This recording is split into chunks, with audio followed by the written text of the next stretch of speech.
Today we will discuss the 7th chapter of the Bhagavad Gita.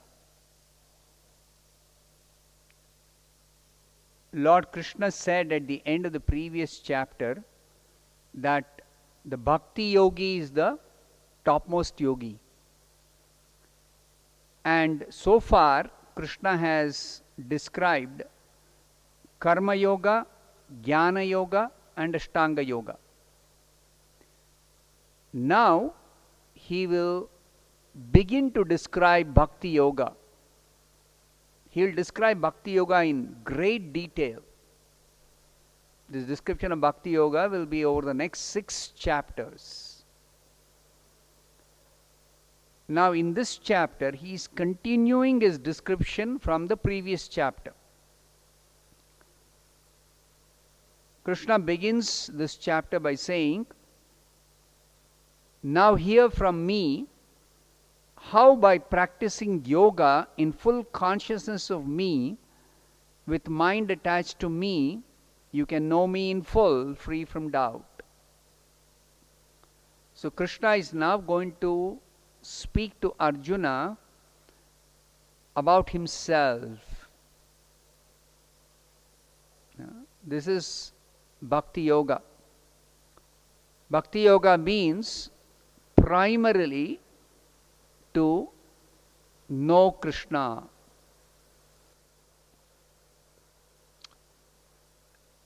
Further, Krishna says, "I shall now give you the complete knowledge, which includes the knowledge of this world and the knowledge of the spirit behind this world.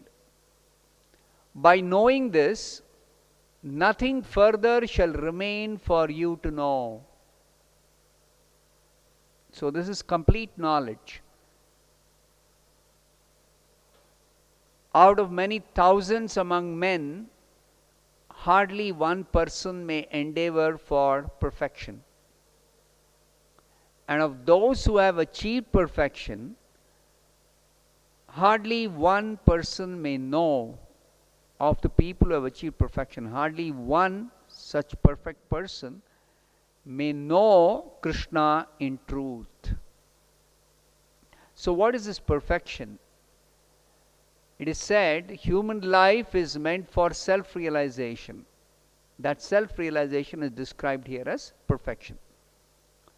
Mostly people are interested in just eating, sleeping, mating and defending.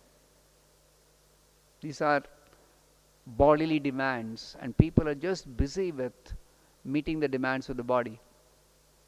They are not interested in perfection of human life. That means they are not interested in self-realization. What is self-realization? Self-realization means to understand that I am spirit soul. This understanding of oneself as spirit soul is the beginning of self-realization.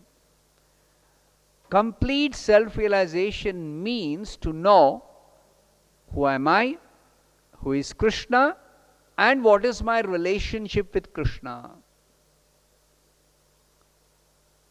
Now, complete self-realization can be achieved only by practice of Bhakti Yoga, because Krishna can be known only by bhakti and by no other means.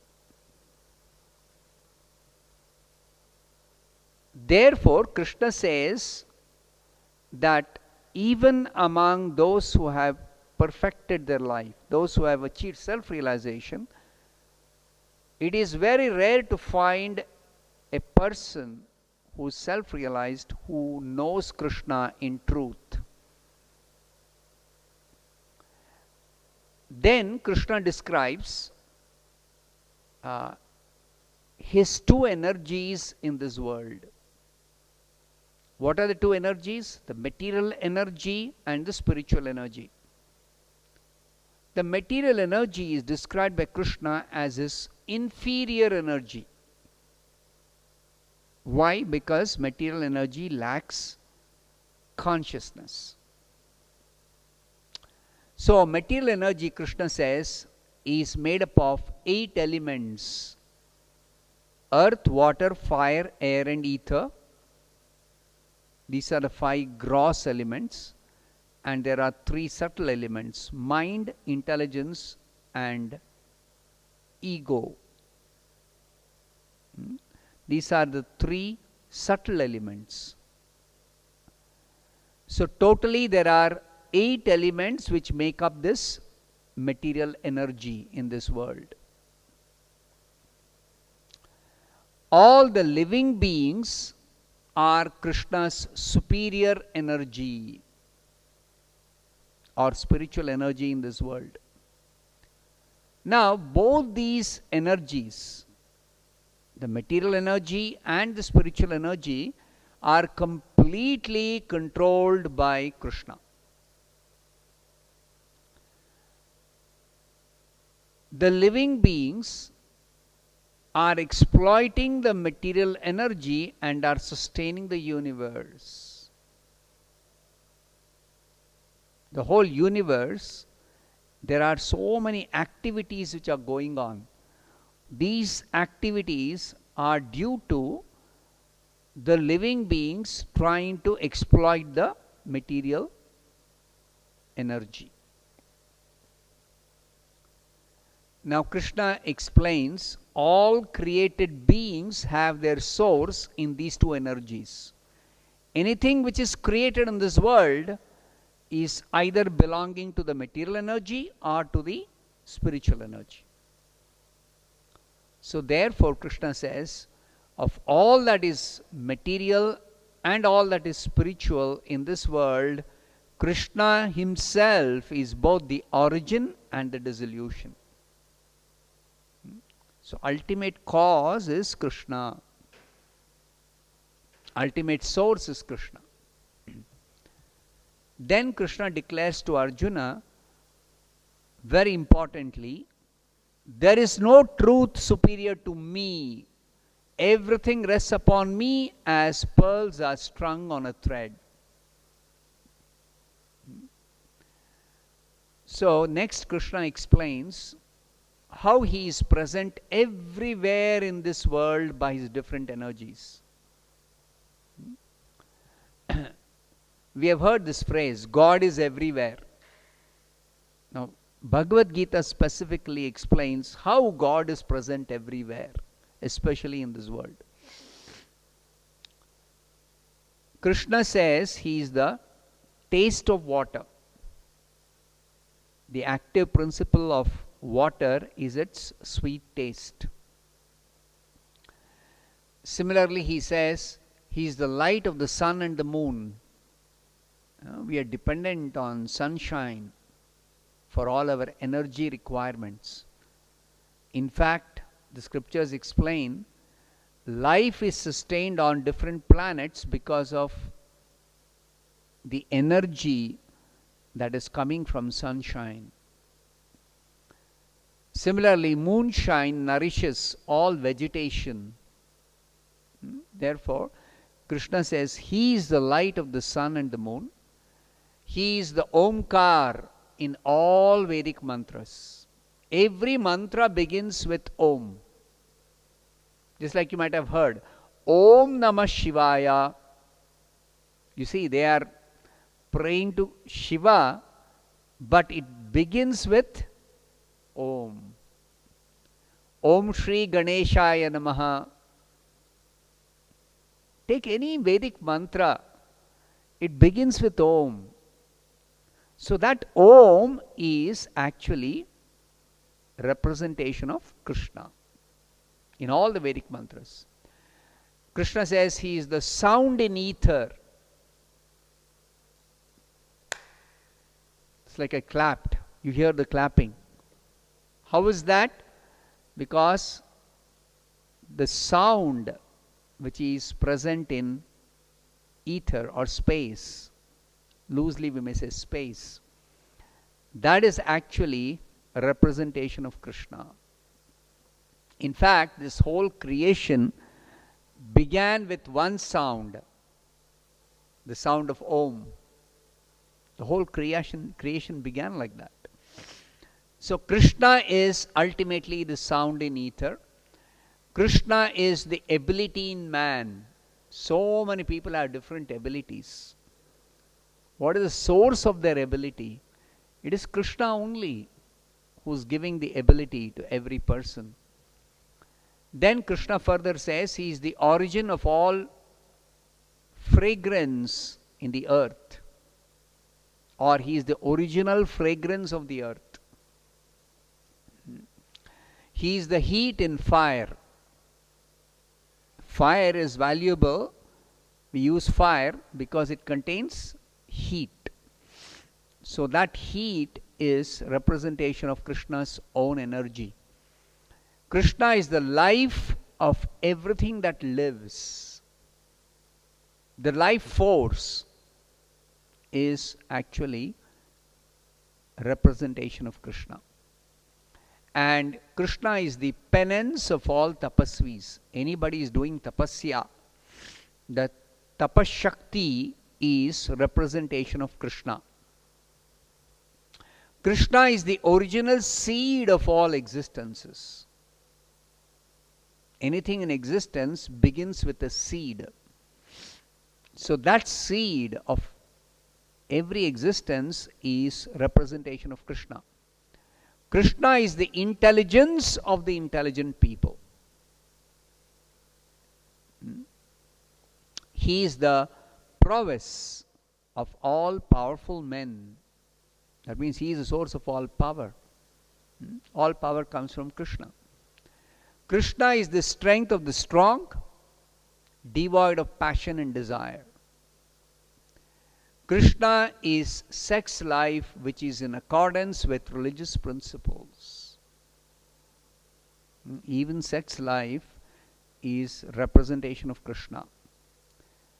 So, Srila Prabhupada explains, sex life is therefore meant for producing good progeny, Krishna conscious children. So, this verse therefore implies that it is the responsibility of parents to make their children Krishna conscious. That is the implication of Krishna telling he is represented by sex life which is in accordance with religious principles. Finally, Krishna concludes this description about his representation in this world through his energies being spread everywhere. He says, all states of being are existing because of Krishna's energy only. All his energies are spread everywhere throughout the creation. As his energy, Krishna is everything. But at the same time, Krishna is still independent of everything. So, there is simultaneously oneness between Krishna and his energies, and there is also difference between Krishna as the Supreme Person, Supreme Lord, and his energies. This is the philosophy taught by Sri Chaitanya Mahaprabhu. Everything in this world is one with God or Krishna, and also everything is separate from God. This oneness and difference is inconceivable. Achintya bheda abheda tattva. This is what Chaitanya Mahaprabhu teaches us as the philosophy of Krishna consciousness. Anyway, Krishna explains he is in one sense everything, and he is also independent of everything, separate from everything. All material activities that we see everywhere that is going on is conducted by three gunas. You might have heard these names. These three gunas are called Sattva Guna, Rajo Guna, and Tamo Guna. Now these three gunas are coming from Krishna. Krishna is the source of these gunas, but Krishna is not affected by these three gunas. even though it looks like Krishna is also, when he comes to this world, when he incarnates, looks like he is under these gunas, but actually he is completely aloof from these three gunas. Further, Krishna says, deluded by these three gunas, the whole world does not know Krishna. Everybody who's taking birth in this world is actually influenced by these three gunas. And therefore, due to the influence of these gunas, everyone is in ignorance about Krishna. Actually, Krishna is above the gunas and he is also inexhaustible. These gunas actually are limiting everyone. Even though Krishna comes to this world sometimes, he incarnates, he is not limited by these gunas. He is not affected by the gunas. He always is having unlimited powers, unlimited energy, unlimited everything. So in that sense, he is inexhaustible.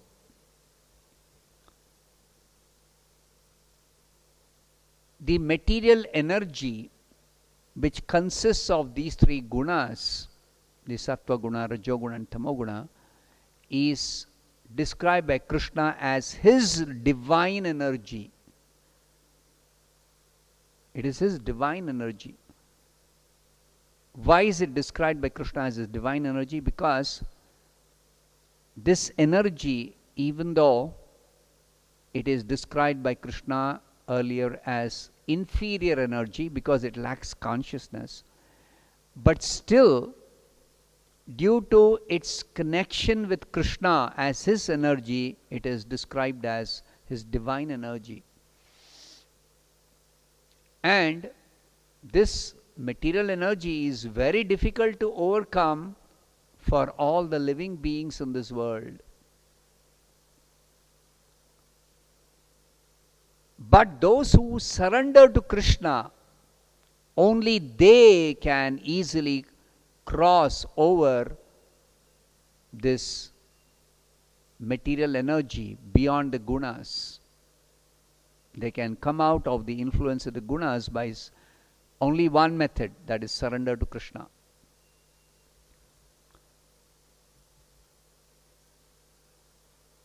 Now, how does it work? Srila Prabhupada explains, everyone is engaged in a hard struggle for existence in this world because everyone is bound up by this material energy in the form of the three gunas. But this struggle can at once be stopped if we simply surrender to Krishna. How does it work? Since Krishna is the controller of this material energy, he can order the release of those who surrender to him. Therefore, Srila Prabhupada explains, surrender to Krishna is the only way to get free from the clutches of these three gunas in this world. And there is no other way. Next, Krishna describes 4 kinds of miscreants who never surrender to Krishna. Though they are engaged in very hard struggle for existence, and even though it's very easy to stop this struggle simply by surrendering to Krishna, 4 kinds of unfortunate people who are miscreants, they never surrender to Krishna. What are these 4 kinds of people? They are described as those who are grossly foolish, those who are lowest among mankind, those whose knowledge is stolen away by illusion, and those who are of the nature of atheistic demons. These 4 categories of people never surrender to Krishna. They are described as miscreants. That means they are always engaged in some activities which are meant for bringing about distress for others. They are always engaged in such miscreant activities. Then there are 4 kinds of fortunate people who are pious. And such people, particularly 4 categories of them, these pious people, they surrender to Krishna. How do they surrender? By beginning to render devotional service to Krishna. What are these 4 kinds of pious people? They are described as those who are distressed, and those who are desirers of wealth, those who are inquisitive, and those who are searching for knowledge of God. These 4 kinds of pious people, they surrender to Krishna by beginning to render devotional service to Him. Then Krishna describes there are 2 more categories of less intelligent people. These less intelligent people of 2 categories. What are the 2 categories? Those who are worshippers of devatas, and those who are worshippers of the impersonal Brahman. What is impersonal Brahman? There are people who think that ultimately God is formless. God doesn't have any form. And they consider God to be some formless Brahman. This is one description in the Upanishads, in the scriptures, in Vedanta philosophy, that God is Brahman. God is described as Brahman. So, there is one category of less intelligent persons who think that God doesn't have any form, and their understanding of God is limited to only considering God to be impersonal or formless Brahman. So what about these 2 categories of people? Krishna says these 2 categories of less intelligent persons also do not surrender to Krishna. Just like the 4 categories of miscreants, these 2 categories of people also don't surrender to Krishna. The worshippers of devatas, they, instead of surrendering to Krishna, they surrender to the devatas. Why? Because they are having some very strong desire for satisfaction of their material demands. And they think it is better to worship the devatas than to worship Krishna. So such people, they surrender to the devatas, and they follow very, very nicely the rules for worshipping the devatas. Now there are so many devatas. According to the scriptures, there are 33 crore devatas. It's a very, very big number. Actually, these devatas are engaged in administration of this universe under the control of Krishna. Ultimately, it is Krishna who is the supreme controller of this entire creation. But Krishna has got these devatas, different grades of devatas, who are all engaged in this universal administration. So, there are these less intelligent worshippers of devatas who surrender to the devatas, and Krishna explains that it is Krishna who is seated in everyone's heart. It is He only who makes the faith of these worshippers of devatas very steady, so that the devata worshippers can devote themselves to a particular devata for a particular purpose. Now, when they develop this faith for worshipping a particular devata for fulfillment of particular desire, then by such worship, they may obtain fulfillment of their desire. But Krishna explains something very, very important for us to understand, that in actuality, these benefits that seem like the worshippers of the devatas getting from the devatas, actually it is bestowed by Krishna only. How does it work? It is Krishna who is seated in the heart of the worshipper of the devata. It is Krishna who is seated in the heart of the devata himself. So, unless the sanction of Krishna is there, the devata is unable to give any benefit for their worshipper. So therefore, we should always remember that even though it looks like the worshippers of the devatas are getting some benefit by their worship of a particular devata, it is Krishna only who is sanctioning, who is bestowing the benefit. Therefore, Krishna describes these people as less intelligent. They do not know that their benefit is coming from Krishna. That they do not know. Now, what is the result of their worshipping the devatas? Krishna describes that the benefit they get from the devata is limited and temporary. Those who worship the devatas, they go to the planets of the devatas. That is their ultimate achievement. If they continue due to their faith in a particular devata, they continue to worship the devata, ultimately the maximum achievement is they can go to the planet of the devatas. Whereas Krishna's devotees who worship Krishna, they ultimately reach Krishna's supreme planet. So there is a difference between the devatas' planets and Krishna's planet. Krishna's planet is outside this material creation. Krishna's planet is indestructible, eternal. The devatas and their planets are temporary.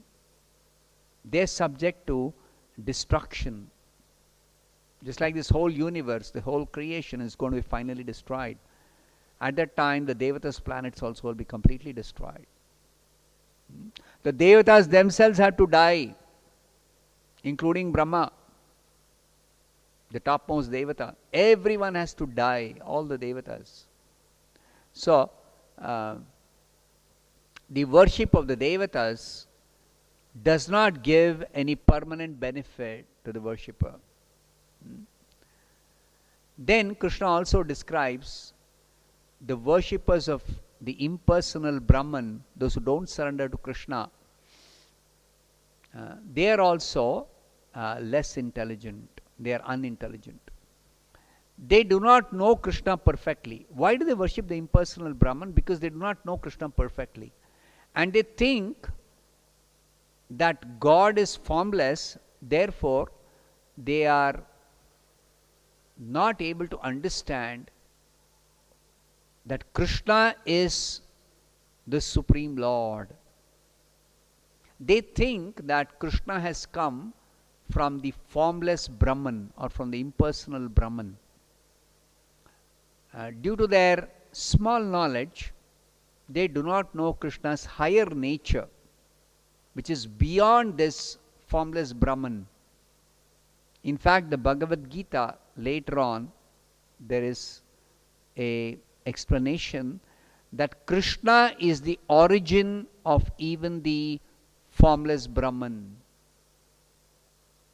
Krishna is the source of the formless Brahman also, impersonal Brahman also. That these people do not know. And they also do not know Krishna's form is completely spiritual. It is not a form like what we have. Even though Krishna appears to like taking birth as, let's say, son of Vasudeva and Devaki when he incarnates as Krishna. Krishna does not actually take a material body like us. He comes in his original spiritual form always, in all incarnations. Whenever he appears, he comes in his original spiritual form. He never changes his form. He is always in his original spiritual form. Therefore, Krishna says that he is never visible to the foolish and the less intelligent people, because for them he is covered by his internal energy, and therefore such less intelligent and foolish people do not know that Krishna is never born, never takes birth like us, and Krishna is always infallible. Infallible means he never falls down from his supreme position. He always retains his original supreme position as the Supreme Lord. He remains the Supreme Lord. Krishna further describes his supreme position. As the Supreme Lord, I know everything that has happened in the past. I know everything that is happening in the present. I also know everything that is yet to come in the future. I know all living beings, but me, no one knows. See Krishna's position. Krishna is the knower of everything, past, present, and future. Krishna knows every living being. His awareness, his consciousness is unlimited. His consciousness is spread everywhere. He has entered into everything that is created as Paramatma. Therefore, he knows everything. He knows everyone. This is unlimited knowledge of Krishna. So please don't think Krishna to be like another Devata or to be like some powerful yogi. No. Krishna is this supreme person. Prabhupada uses one term. Supreme personality of Godhead. Even among gods, he is the Godhead. He is the supreme. He is the chief. He is the topmost. He is the supreme controller. So many descriptions are there in the Bhagavad Gita and other scriptures. Then Krishna further says, all living beings who are taking birth in this world, they are born into delusion.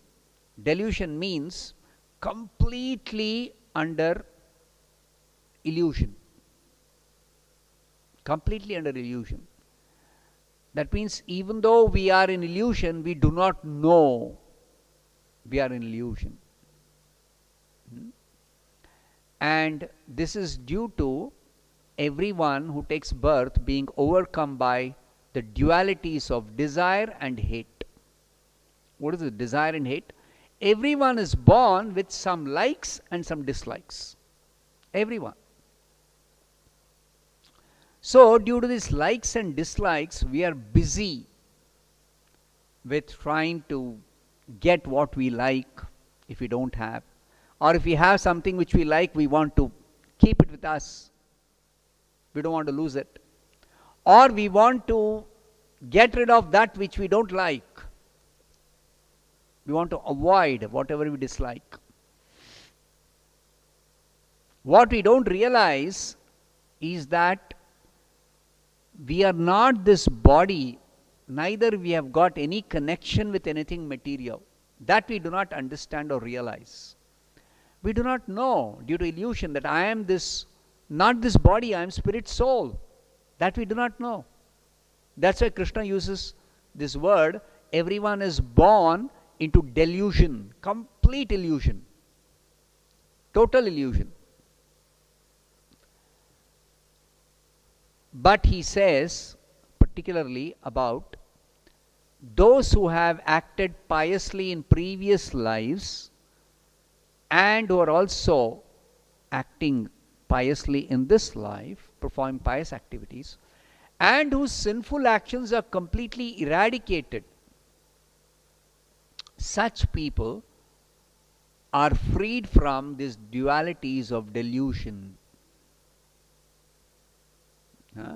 This duality of hate, desire and hate, of likes and dislikes.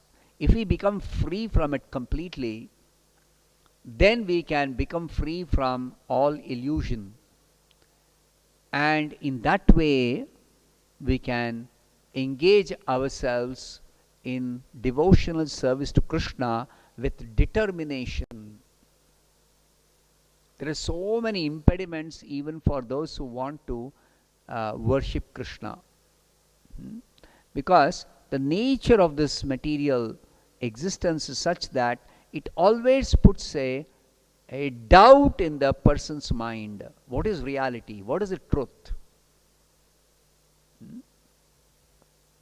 So Krishna says, those who are actually pious, truly pious, and by virtue of their piety, they have become free from all sinful actions. They completely stopped sinful activities. 100% stopped sinful activities. Such people are eligible to properly worship Krishna with full determination, without any influence of the illusory energy, this material energy, without any influence of the gunas, the three gunas, sattva guna, rajo guna, tamo guna. And such intelligent persons, they ultimately endeavor to become free from old age and death by taking shelter of Krishna through devotional service to Krishna. Finally, Krishna concludes by telling that those who are in full consciousness of Krishna, he began with, I shall now describe to you how by practicing yoga in full consciousness of me. That means in full Krishna consciousness. That is exactly Bhakti Yoga. Bhakti Yoga means to become Krishna conscious. To become Krishna conscious, you should know properly, scientifically, completely who is Krishna. So he has given this knowledge in this chapter. And the advantage of understanding Krishna and becoming fully conscious of him, especially in three aspects: to be conscious of Krishna as the supreme lord of this entire material creation, as the supreme lord of all the devatas, and as the supreme lord of all sacrifices. Particularly if somebody is aware and fully understands these three aspects of Krishna's supreme lordship, such a person can understand and know Krishna even at the time of death. Now, what is the significance of knowing Krishna at time of death? That Krishna will explain in the next chapter. So the next chapter is all about knowing Krishna at the time of death, or remembering Krishna at time of death, or being conscious of Krishna at time of death. There's a special significance to that, and that will be explained in the next chapter. So I'll stop here. Srimad Bhagavad Gita ki jai, Srila Prabhupada ki